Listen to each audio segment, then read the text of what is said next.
দেখেন দুই ভাই বোন খেলাধুলা করতেছে। না এরা কয়জন আছে? তিন ভাই বোন।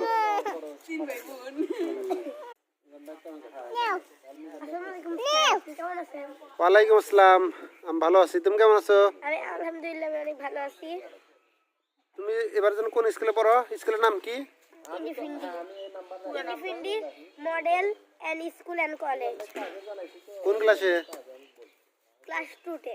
রোল কত হয়েছে? রোল 38। ভর্তি রোল না? তুমি কি প্রাইভেট পড়ো? পড়ি বাসায় এসে পড়া যায় না কোচিং এ যাও? কোচিং এ যাই। ঠিক আছে, হ্যাঁ বলো। দর্শক বন্ধুগণ, আমার মামার চ্যানেলটা আপনারা সাবস্ক্রাইব করে দিবেন বেশি করে, তাহলে আপনাদেরকে আমি আরো সাবস্ক্রাইব করবো, ফলো দেবো। আপনারা যদি করেন তাহলে আমি করবো, না করলে না এই যে লাঠি দেখছেন বেদের বাড়ি মারবো, বেদের বাড়ি। হ্যাঁ।